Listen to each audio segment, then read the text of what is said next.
Do you like movies and games also? Listen, so much more they all know. Vice, Pyro, Lotus, and friends. Welcome to Corrective Consciousness. Welcome to Corrective Consciousness, episode 164, the podcast where we explore the inanity of pop culture. I'm your host, vysethebold, and this is... Lotus Prince. And PyroJackFrost. Oh boy. I am hype, son, for the thing that we do every week. But I actually am. I look forward to this quite a bit. But this week, I wanted to pick something that I knew everybody knew a little bit something about. But this is video games based off of toy franchises. In particular, I know that Pyro knows quite a bit about this kind of stuff, and I have a few from my childhood that I really liked. So I wanted to, explore the topic a little bit. I wanted to talk about the two G.I. Joe games for the NES, which were quite fantastic. Oh. The first one in particular... Excuse me, they're not toys, they're action figures. Oh, excuse me. They're not dolls, I know that. Even though the original G.I. Joes were literally dolls. Yeah, they were just basically like Barbies. They were Kens. Yeah, exactly. They were big. They weren't like the ones that we know. It's actually pretty cool because I follow a G.I. Joe Twitter account that posts pictures of the toys and their boxes and stuff. Does it post all sorts of mathematical comparisons of how much you know versus the battle? That's just half. No. It's half every time. Okay. Yeah, it's half every time. But I actually like that because it also makes me realize, I never want to ever have those things in my house ever again, but I kind of like looking at them, and this is kind of cool. This is the best way to do it, is just by looking at a feed that just has that stuff. You know what I mean? I'm nostalgic for that old radical art with shit flying all around it, and auras and all that kind of stuff. But it's cool. But I really love if you haven't had the chance, this is one of those games that's never going to get a re-release because it's obviously licensed, but the G.I. Joe games for the NES are a lot of fun. I definitely recommend playing them either on an emulator or through a flash card or something like that, because they're never going to be re-released, but they're a lot of fun. They were both made by a company called Kid. I think the first one is a lot better, if you ask me. It seems like the second one had a large drop in quality, even though it was made by the same people. It's kind of funny. But it's a lot of fun. It'll remind you of some of the best character action games from that era, Batman on the NES, that kind of thing. Mm-hmm. I also wanted to mention I also am a huge Konami fan. Everybody knows that. I have had Monsters in My Pocket for NES, and that's a pretty fun game where you either play you play as a toy version that's been animated of Frankenstein's monster or Dracula, which is kind of fun. Yeah. Well, actually, cool. Going back to what you were saying about G.I. Joes, how I was joking about the dolls, and you said they were basically Barbie dolls. Speaking of Barbie, there's a ton of Barbie. There's a shitload of Barbie games. They're still coming too. They're on I think there's Wii U Barbie games. I wouldn't be surprised if Switch is coming. Well, that's obviously a very popular, hugely popular franchise worldwide, and all of my friends were girls growing up. All my neighbors were girls, so I had an opportunity to play some of those games. Quality varies. That is to say the least. Some of NES them are just is pure shit. Yeah. The NES one is just straight up garbage. A lot of the new ones, they feel kind of soulless, but they're games that you could play. Sure. They play, but NES and Game Boy Barbie are unplayable. The Genesis one is extremely difficult. it's so funny that some of the most challenging games from that era are just like licensed crap like games. this. Yeah, exactly. Mm-hmm. Like that Oh, Barbie actually, game here's is a fun very fact. fucking difficult. It's so difficult. Here's a fun fact. Do you know that one? This is not the most common knowledge because it never made it out of Japan. But have you heard of the sort of fighting game? The Dream Makers TV, Dream Mix TV. I think that's the one. Yeah, I was gonna contextualize it through Battle Arena Dawn, which was the Dragon Ball Z, One Piece, Naruto fighting game. Where, like, you don't beat each other into 0% health, but you knock orbs out of each other and you gotta collect all the orbs. But yeah, Dream Mix TV is basically that, but on PS3 instead of PS2 and GameCube. Yeah. And they have various franchises. They have fucking Optimus Prime in there. But they have... It's not Barbie, as he's but it's called the in Japan, Convoy. Okay, fair enough. I think they have Optimus and Megatron. But Barbie's not in the game, but the Japanese Barbie equivalent is, which is just kind of funny. Yeah, it has Simon Belmont in it. Bomberman. Yep. I think Snake is in it. Oh, really? I forgot about that. Yeah. Solid Snake, because it was made by Hudson right after it was acquired by Konami, I think, or they were working with them. Freaking not Barbie is in there. That's ridiculous. I wonder how she plays. I don't remember. I saw a brief gameplay of it, but I forgot. It's been years. You know what's kind of funny is like most of those characters have made it into Smash at this point. Optimus Prime. Well, except for Optimus Prime. I wish. That would be pretty great. But I don't think that'll ever happen. No, it won't. But you know what? There was a speaking of toy-based kind of stuff like this. There was a Ninja Turtles Smash Brothers like game that was made actually by people who made Smash Brothers. The TMNT Smash Up for the Wii. Yeah. I mean, Turtles were comics first before toys. Like, sure. They became toys after they were TV, but they were popular because of the toys. Yeah, the 80s TV show and the toys. Like, I grew up with the toys myself. Mm-hmm. Although, if you want to talk about, like, prototypical, not toy games, but prototypical toys, how about the various Army Men games? Oh, boy, yeah. Freaking green plastic Army Men. And they'd made a lot of them, and I think they were, like, not bad either. There are a few, yeah.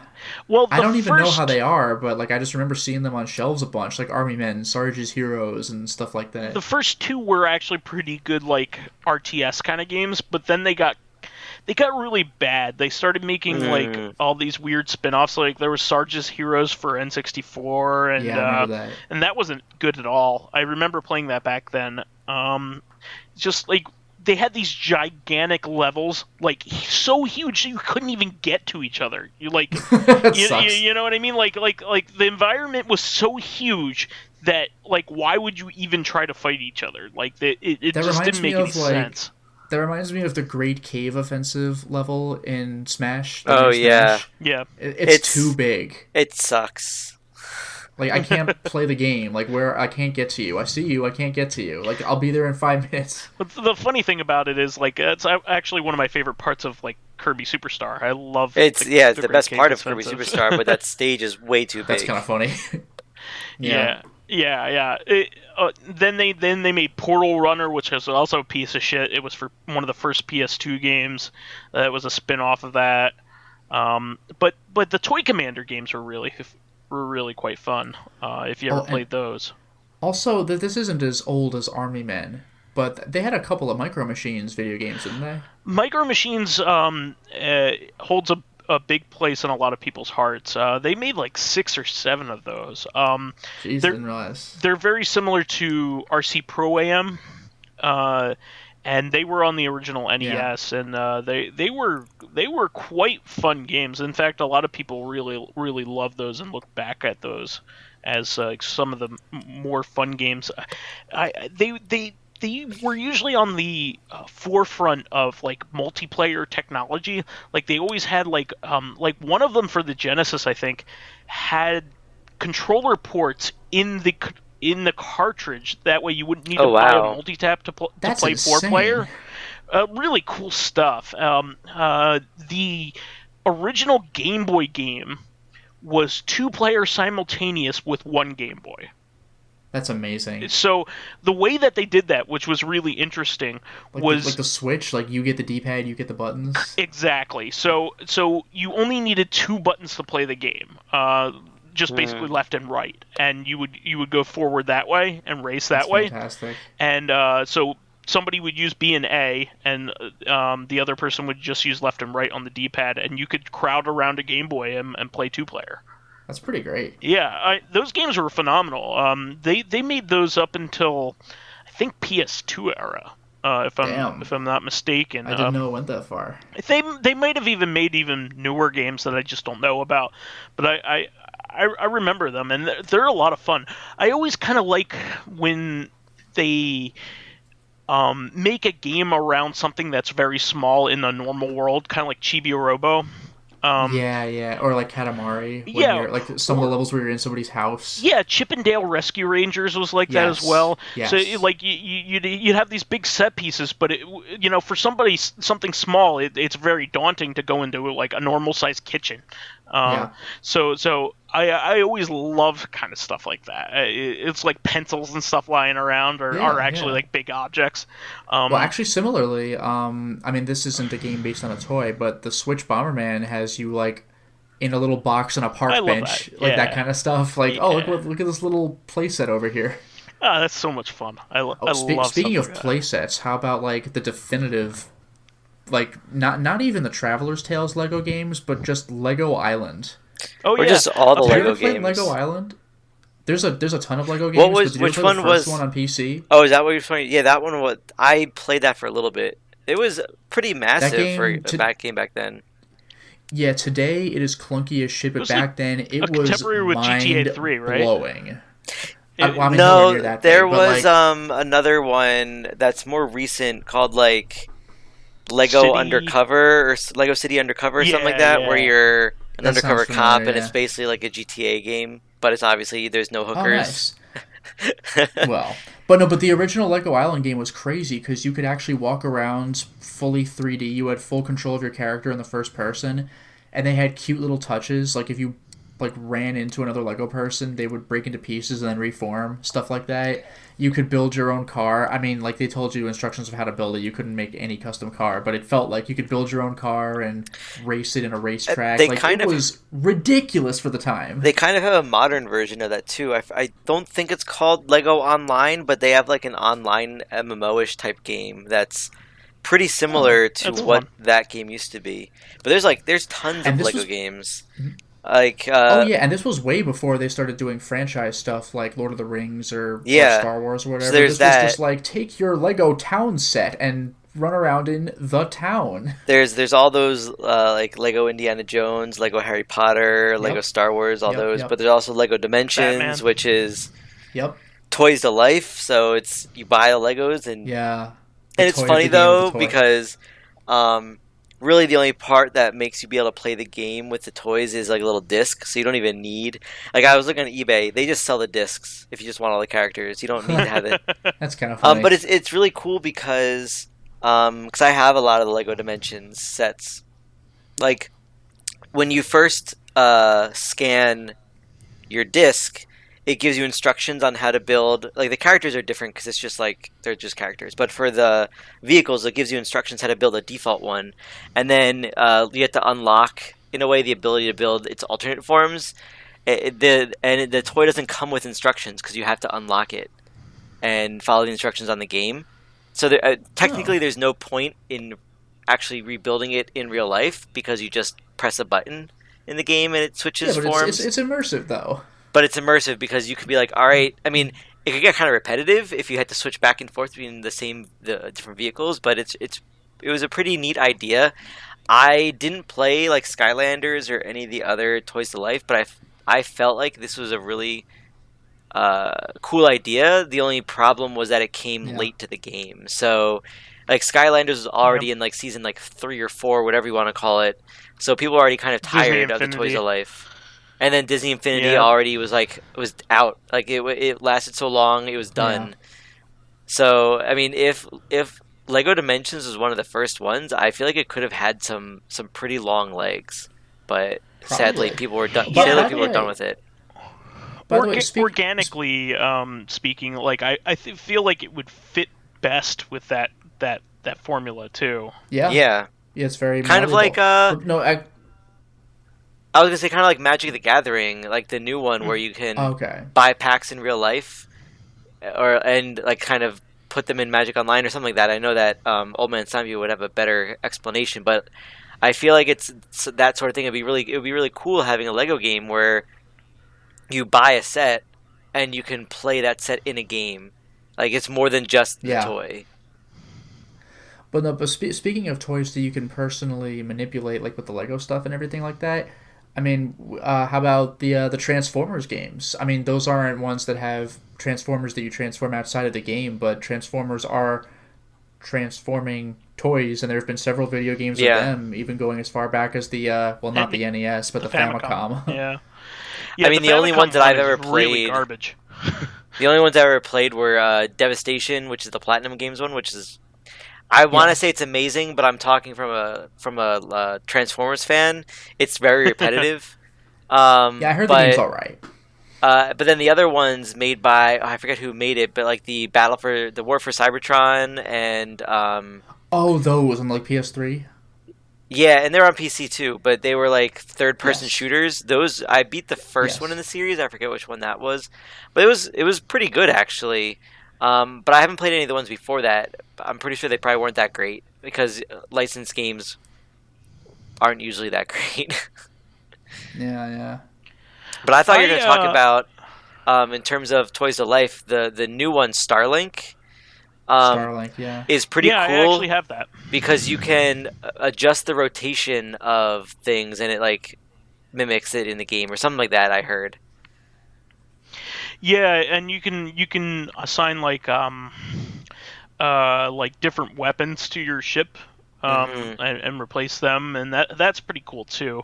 I kind of liked it, liked the idea. I haven't had a chance to play it yet, but I just kind of like that it came with an R-wing for the Switch. Here's kind of a quirky example. This doesn't really count, but you remember Gyromite on the NES, where like the gimmick was that you had Rob the robot, like the big plastic toy thing, moving his arms up and down and manipulating stuff that can help you in the game, and then Rob himself became a playable fighter in Smash Brothers. Yeah, I think that's a pretty cool example because if you think about it, it was one of the ways that Nintendo could get into store shelves at the time because they could sell the system as a toy rather than like a video game, which had some stigma to it at the time because the crash was happening. But that's a good one too. I mean, it's kind of a hybrid kind of thing, but that was like the really like one of the very first Toys to Life kind of deals. I also really. I remember some really bad Transformers games back in the day. Do you remember the Beast Wars fighting game on the PlayStation? I think I've heard of it, but I haven't seen it. It was like during the Transmetals era. Oh man, that is really really bad. If you want to see some bad shit, definitely seek that out. That's a really terrible fighting game. You know what? What wasn't Ultimate Muscle a thing? Yeah, so it was like those tiny little toys. Ultimate Muscle was a series that it was just called Muscle originally. In Japan, it was like a kind of like a little toy that came in Gachapon or the little capsules. And they were like little plastic figures that you would put in a little plastic ring, and you would fight with them. They would have a way to attach them and kind of like bang them together, that kind of thing. And you would get different characters and you would collect them all. There were like 50 of them or whatever that you had to collect by putting a couple dollars in this in these things. And they actually came over to America, and one of the Famicom game actually came over to America as well. It was one of the earliest NES games. It's a terrible wrestling game. It's really really bad. But later on they made two really good ones. The GameCube one is a really, really good game. That came over to America as well. It's called Ultimate Muscle. I forget what the subtitle is. But then they made a PS2 kind of sequel to that one, and that was really good too. It had a really awesome character creator. I really loved playing that game, and it really, really good sense of humor too. And that at that point, the current version of the anime had come out in the United States as well. So yeah, it was a fun series. I enjoyed that. By the way, I can think of two other things real quick. Oh, yeah. One of them, just because you mentioned it on Reactive, just as a token gesture, Mighty Max Yeah. The had a mediocre the boy Super Polly Nintendo Pocket. game. Boy Polly Pocket. Yeah, that's what it was. But I actually really like those toys. I always kind of like the little versions of toys. Like I used to have the mini Ninja Turtle figures as well. Yeah, I had a Those couple were of really those. fun. Yeah. In fact, I had a couple of the Transformers Turtles figures as well. Well, I was gonna Yeah. say, like, I kind of in a way sometimes like the smaller Transformers more than the big ones, because they're just like I have 3 of them at my desk at work, and they're cool like fidget toys while I'm thinking, just like transforming them back and forth, because they're really quick and easy to transform. Yeah. Oh, And shorts are comfy and easy to wear.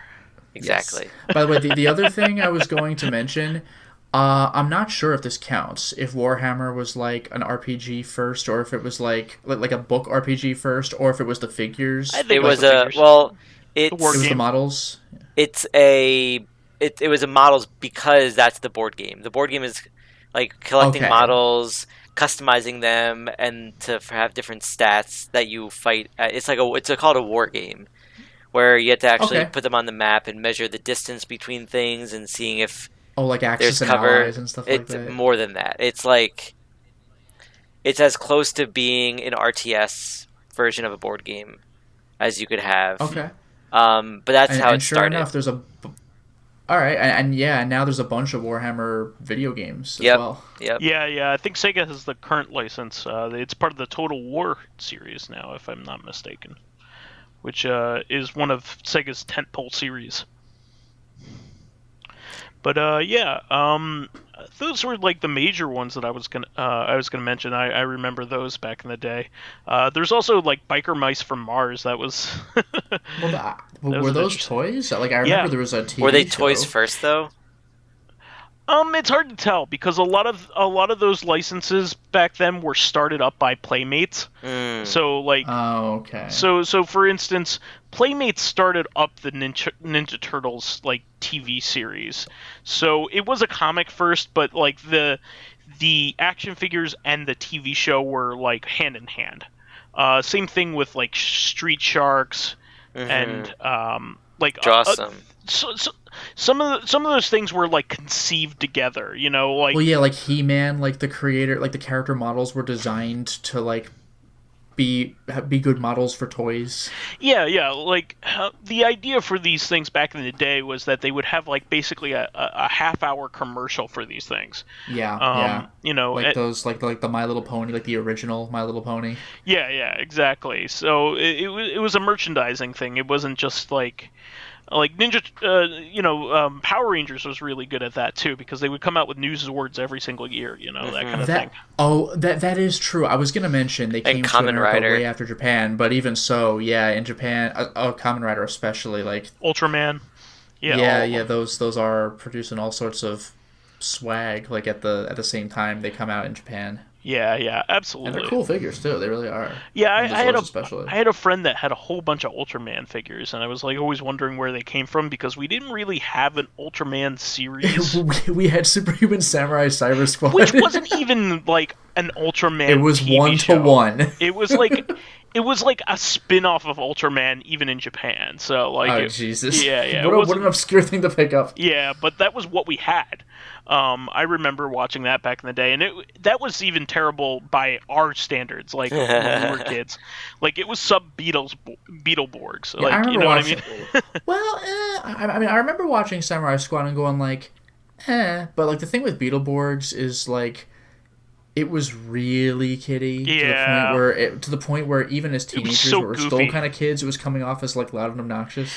It was goofier than Power Rangers, and that Yeah, and that if you look takes back some at effort. Power Rangers today, pretty goofy. Yeah, it was slapsticky and just Vulcan goofy. Skull, Yeah. heroes of our age. But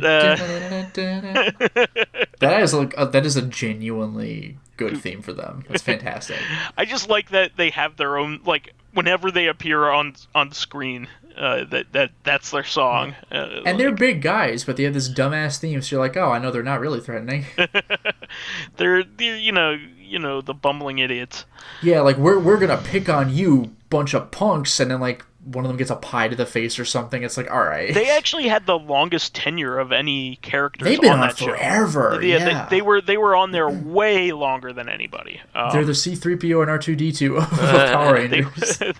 They were. I mean, that was good, solid work for those actors. I mean, Yeah, more they power were great. to them. They really sold their roles. Any other mentions? While we have the floor, guys, before we move on to fan stuff. Oof. That's a little tough to think of. I might be tapped out. I mean, I always I was too old for this at the time, but like if I was a little younger, I would have loved Beyblade. I was thinking of Beyblade, but I wasn't sure if it was an anime series first. No, I think it was I think it was the same thing where it was like a toy anime same time kind of thing. Okay. No, But, I mean, like, yeah, my biggest ones are Transformers and Legos. I can't really think of anything other that, like, really comes to mind. Oh, actually, wait a minute. You had mentioned Magic the Gathering before, but how about Yu-Gi-Oh? Wasn't that, like, a card game first? That was a manga first. It had nothing to do with the cards first. Oh, that's amazing. Yeah, Never mind then. it had an entire. It was like, you know how Trigon, like in its manga, got rebooted like really quickly. Like, Okay. it had like 2 volumes and then it got rebooted to be Trigon Maximum. And I didn't even know that. oh yeah, that's actually what the majority of like what. The Trigun that you know is based off of Trigun Maximum, not like the original Trigun. Okay. So yeah, it had a soft start. Like Yu-Gi-Oh had a story that had nothing to do with the card game at all. Okay. And then after that was done, they added the card game, and they basically wiped it from the record. Like you can find fan translations of the original stuff if you look for it, but it's almost unrecognizable. Like, you know what that kind of reminds me of, although it's not done to the same extent. They didn't try to wipe it. You could still buy the manga. Is 2 things.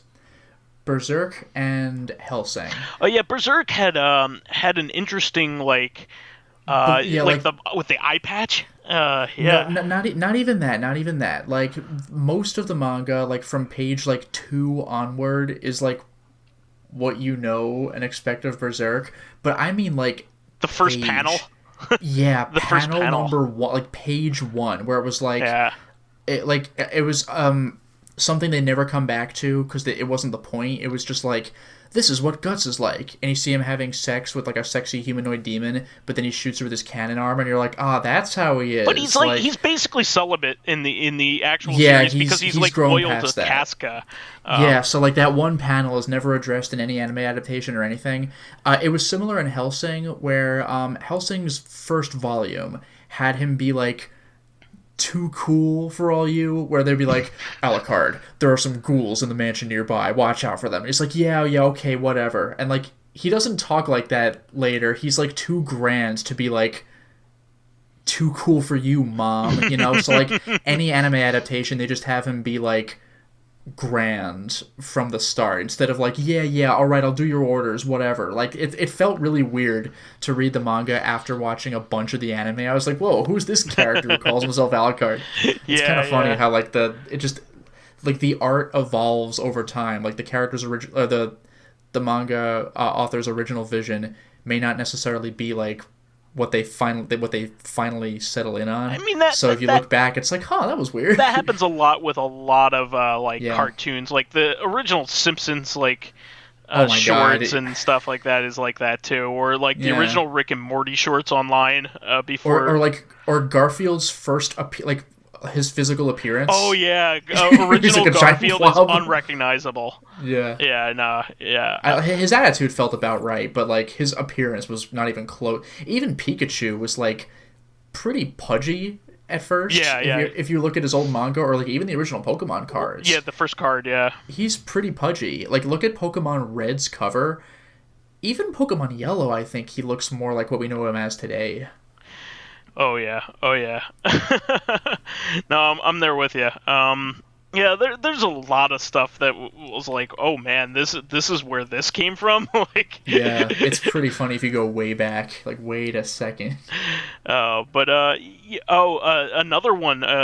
Like this is actually a pretty popular comic strip since like the 40s, but like, oh yeah, all of a sudden, like the person who recently has taken over it has like done all kinds of stuff that like nobody has ever done with the character, and it's amazing. Oh, you're talking Archie? I'm talking about Nancy. Like, wait, what? Fucking Nancy from like, you know, the newspaper. I mean, I read Nancy like when I was in college, like 10 years ago. It still seems to be like innocent fun for the whole family. No, like, it's corny, not. like, whoa, Sluggo's sleeping again, like jokes. No. Within the last year, a new author has taken it over, and it's like tons of meta humor. Like, wow, I gotta look into this. It's really fucking it was good. So, like, it was never a bad comic. It was just so like milquetoast and kind of schmaltzy. No, there would be a comic strip where like it's literally just I forgot her name, Aunt Fritzy, just like listening to some old nostalgic tune, and the lyrics are written, and she's just like crying to the tune. It's like, remember the good old days, and that's the whole comic. It's just like, okay, whatever. But yeah, you need to look it up because in the last year she took it over in it was Olivia. I think Olivia James is her name, took it over in 2018, and it's some of the best like newspaper comics I've ever read. And that's unreal. I'm not even kidding. Like Nancy is like the equivalent to like Family Circus, like schmaltzy, like... Well, Family Circus, there's just nothing there at all. Like Nancy, you can read Nancy and not go, what the fuck have I done with the last 15 seconds of my life? I actually retweeted one of my favorite strips that popped up just recently. I tweeted it on the 25th of August. Just, read it. It's amazing. Although, speaking of false starts, though, did you know that Nancy was originally going to be called, I think, like Fritzy Ritz or something like that? Yeah, it was about her aunt. It was about her aunt. Yeah, it was going to be about Aunt Fritzy, like, getting some like, what was it, like, stage job or acting or something? But, like, I guess it just turned into Nancy. Like, it had the guy, like, oh, but that little girl looks perfect for the role. And Aunt Fritzy's like, what? And it just focuses on Nancy for a while. I haven't cared about newspaper comics since the Boondocks left. For me, it was just college because it was something I could do while I was on the bus. Well, break open the college ones that we had at Rutgers were really good. That were done by some of them were done by the students. actual college students, but there were a couple of rollovers from like actual syndicated comics. But I haven't liked newspaper comics since that time period, which was about 10 years ago at this point. Nancy, the new Nancy is, it's by Olivia James. Okay. Hilarious. I actually pre-ordered the idea that Nancy the is hilarious is itself hilarious to me. I pre-ordered the Treasury. That's ridiculous. It's really fucking good. Like there's one where she's trying to get steal cookies because her aunt told her she's not allowed to have the cookies, and she literally climbs out of the frame of the. Oh, nice! It's so good, and the aunt actually does the same shit to catch her. It's really fucking good. Yeah. I've seen anime do that a couple times. One of my favorite jokes is from the first anime I ever watched, Slayers. You don't really see this gag anymore. It's just kind of a trope that no longer exists. But you know when people get nervous, there's the single giant drop of sweat that appears on the side of their head? Like, at one point, Lena got that and just picked it up and just hit Gowry with it. And that really cracked me up because like, what? They came out of nowhere. It was amazing. Absolutely. All right, well, we deviated nice and good. Yeah. Let's move on to our weekly segments here. Sure. We have a few comments. So, Dracologist is talking partly about the, I think a couple casts ago, he says, in Mother Gunship, there's co-op, though only 2-player, because the way when one player dies, the other can carry the downed player around as a portable turret. That's almost like Galaga, where you could carry around your, like, you could sacrifice one of your ships to make, like, a double ship. Torchlight 2 is rockin' and has Steam Workshop support. Yeah, that's coming to Switch. Oh, nice. And What the Golf, for some reason, reminds me, the Turvat? Dismount games? Least evolved movies. Not much I could say on that. Unevolved games? Easy. Sports games, because there's nothing to evolve to. Like, I understand that, like football games, you might take the managerial aspect of it, but yeah, it's not like football, the sport changes that much. So a lot of football and soccer games, you're like just updating rosters. Yeah. There's plenty of places to devolve into, like loot boxes. Touche, psychologist. All right, so Baka Sensei says, this time it seems that even Vice can burn Vice. And now I can't even mark the mistakes. And Old Man Stompy was just waiting to make the combo. Now, about Cyborg Ninja, this is something I did not know. Yeah, you could also use him on MGS5. Like, oh, wow. No kidding. I was unaware of this. And some great camo technology on Peace Walker. I felt better for someone agreeing that Double Dragon the movie fighting game, arcade game, was actually good. Much better than Street Fighter the movie the game. And it's frustrating that Rage of the Dragons will most likely be forgotten. And thanks, Old Man Stumpy, for the recent events on the wrestling lore. I will try to watch the show. Living Corpse says, this really took me by surprise. I didn't know this at all. Funny enough, because Cyrax and Sector's human forms had to have slightly different animations for how they throw bombs, rockets, and saws, because, you can't shoot them out of their chest this time, Human Sector is actually faster than Robo Sector. And so technically the Human Sector is better, which, like, lore-wise, that's pretty funny. That's goofy. And technically the human skins are separate characters, kind of like how Sub-Zero and Cyber Sub-Zero are not the same character at all, but they just don't get their own slots. That's kind of... I didn't even think about that. Yeah. And then General Ledger says, one strategy board game my wife and brother-in-law really get into is Ex Libris. In it, you are librarians. Oh, is it libraries? You are librarians competing to have the best rare books collection. You have libraries and assistants with different traits, and every round, events occur that shift the resources or difficulty in reaching them. Sorry, we Fraulined the opportunity to ask questions earlier, but... And then he segues into the question. So, yeah, that was the last comment, so thank you very much for the comment and the questions, and thank you, everybody, for the comments you have provided. So General Ledger has a question here. Are there any uncompleted series that you would like to be revived, to see the conclusion?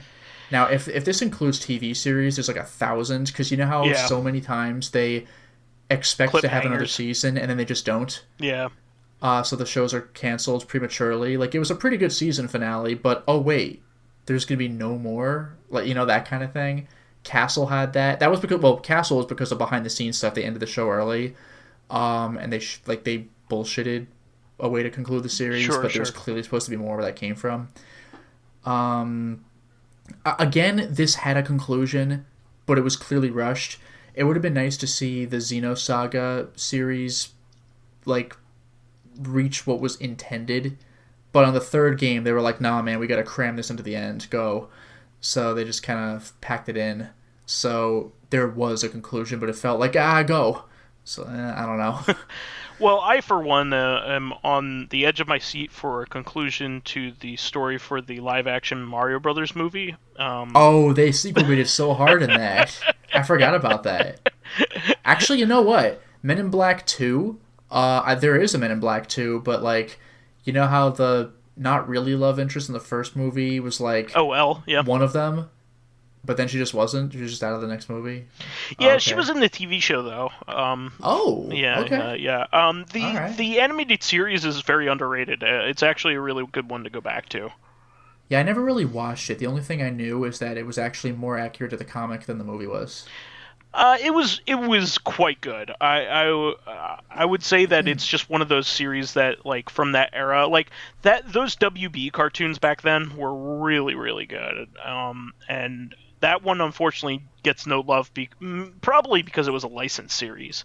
We'll probably never see it ever again, but yeah, it's technically a Marvel series. Technically, which one is this? Men in Black. Men in Black is technically a Marvel I was aware property. of that, which is really bizarre. Yeah, I think it even says in the technically. beginning of the movie, like you see the Marvel logo. Like, what really? Yeah, it's like Blade. Blade's a little more well known as a Marvel character, but if you see the Wesley Snipes movie, you wouldn't be like, oh yeah, Marvel. See, the thing is, Marvel themselves never really did much with the Men in Black license. They didn't really have comics on their own. They bought a company. I think it was Malibu Comics owned it. Malibu Comics, the yeah. owners of the prestigious Street Fighter 2 comics. yeah, and all Prime back in the day. You remember that? No, I just remember that the Street Fighter comics were so bad that Capcom actually asked them to stop. Yeah, those were really bad. But Malibu Comics was like one of those radical like companies that tried to make it when like Image broke away from Marvel and DC. But Marvel bought them, and I think Malibu had the publishing rights or some kind of rights to the Men in Black comic from back then, and that's how it became a Marvel series. It's like how Marvel is a Disney series now, but not really. You know what I mean? Like it technically falls under the company's umbrella. Exactly. So okay, but it's not. Oh, Disney. Like, yeah, it was it was a 3-issue long series. I read the trade paperback, and it was more kind of focused on not just aliens, but like paranormal stuff in general. Like they even had like stuff like on the Jersey Devil and stuff like that, and werewolves. Like and it was never a lot of that stuff, and it was like typical horror stuff. Like the Men in Black actually turned out to be evil, and like their recruit like Jay was like fighting them eventually. Yeah, it was interesting. It was really kind of cool, but like. They never made their own Men in Black comics before the movies. They never really did that. So they're not like established canon characters or anything like that. Oh, you know what? Here's probably what could have been like the first answer from any of us. Half-Life 3. Oh god, yes. Because Half-Life 2 Episode 2 ended on a terrible cliffhanger. I mean, not exactly a cliffhanger, but like very obviously not an ending. Mm-hmm. And that's it. This isn't uncompleted, but I would love a fucking sequel. Skies of Arcadia. Yeah, Skies of Arcadia had an ending with a Where Are They Now and everything, so like it had a great ending, but another game in the series would be wonderful. Imagine what you could do with the exploration mechanics like now. You know what I mean? Like or the ship battling now. The ship battling was probably the weakest part of the game. Yeah, they could do so much. They could do real-time battles with that now. Very easily. With a nice budget and current graphics, I think they could do a lot. I'm trying to think of other stuff. Because like as many as like I know I opened this by saying there's 1,000 shows that end on unsatisfying conclusions, but like I don't know how many of those shows I actually watched where I even wouldn't know what shows to mention. The X-Files never really finished up their lore. Well, did the movie do that? No. They still haven't. In fact, that's like the major criticism of both of the movies. They don't add to the lore. They kind of are like longer episodes. Rather than contributing to like the greater questions. Sure.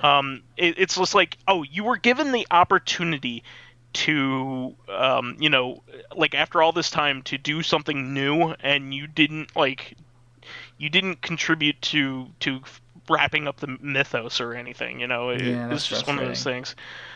Actually, this is something I have no investment in personally, but I heard that like the Thundercats reboot from like 2016 or 17 or whatever, I heard that was really good and then just got cut. Yeah, I'm trying to think of like comic book series and that I can remember that didn't get an ending, but a lot of Actually, the ones that you might have mentioned this, but did Miracle Man get that final issue? no, that's a good thing. That's a good one to mention. So Miracle Man still doesn't have its final trade paperback released. Either Neil Gaiman is either still working on it or they're working out something in the background. But the Silver Age still hasn't been released, even though they have worked out all the legal complications and all that stuff. Oh, that's what it was. I wasn't sure if it was out because you mentioned they had worked out the legal complications. So the legal complications, like Neil Gaiman wrote for that series like back when it was for this comic book company called Eclipse. It was a British comic book company. The original run of that iteration of the series was done by Alan Moore, and then Neil Gaiman took over afterwards. It was one of Neil Gaiman's earlier works, and when he was working with Todd McFarlane on Spawn, he loaned the character to Todd McFarlane, and then ever since then they had a falling out, and they were both claiming rights to Miracle Man. Gotcha. And they finally, after 20 years, got that all resolved and started reprinting those stories under the Marvel labels. And Neil Gaiman plans on finishing up the series, but okay. It's been actually, quite a couple years since the final trade had been released of the existing material. So yeah. Who knows what's going to happen? Actually, I think I could think of two more things real quick. One of them, I think they might kind of at least mention they plan on working it, but System Shock 3. Oh, yeah. Because System Shock 2, I mean, it has a satisfying enough ending, but it ends in a way that, clearly the problem has not been completely solved. Shodan still exists. Yeah. How do you like my new look? But the other thing, this one is, I think, an interesting one to bring up. The Princess Bride. Oh, yeah. I think William, what was his name, Goldman? Yeah. I always confuse it with William Golding, who wrote Lord of the Flies. William Goldman, I think, didn't he write and they published a couple of chapters? Yeah, it's 2 Princess chapters Bride or something like that. Yeah. But then he died, so you have a start, and I mean, somebody could pick up the work for him, but it won't be the same as if he himself did it. How about the Dolomite Explosion? We mentioned that last week. Oh, shit. Yeah. Oh, on one hand, I would love to see more, but on the other hand... You mean Rudy Ray Moore?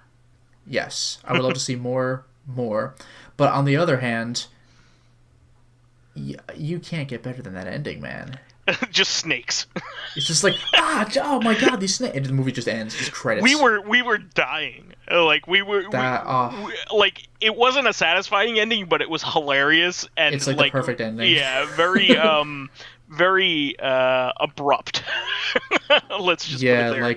I know Black Dynamite was a parody of blaxploitation movies, so it made fun of janky editing. The Dolomite Explosion was made relatively recently, and that's the jankiest editing. Yeah. It was more of a collection of scenes that he had completed, but yeah, I mean, there were real excuses behind these, but it still makes for the silliest editing you've seen. In this case, due to necessity. Yeah. But it makes for a really goofy looking experience. I'm glad that they released it because that was good material.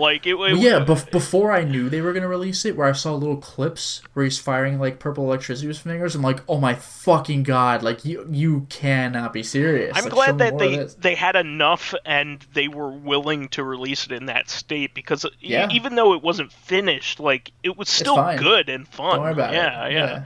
And he's just teleporting around is fine. Not only that, but it also endeared me to Rudy Ray Moore even more, because even though he was old, he still had it. He did. He was still, his attitude never even slightly went away. It was still funny as hell. It was still fresh. He wasn't doing spin kicks and shit, but his delivery was just the same. It was amazing. He knew what he was doing the whole time. He was a real special. I'm over here, person. Motherfucker! The best. So good. He's still talking in rhyme, still talking smack, giving everyone maximum attitudes. The best. We are very lucky to have a beautiful person like that. exist. I mean, The best. So cool. Well, I think that'll those are some good ones. I think that we picked. I think that'll do it for this week. That is the show. We want to thank our fans who contributed questions. Thank you, General Ledger. We desperately needed that one. We needed that question, and it was a good question at that. Please keep submitting them. Questions. Yeah, please keep submitting them because we need more. Please keep us supplied with awesome topics by submitting questions of your own via the YouTube and SoundCloud pages.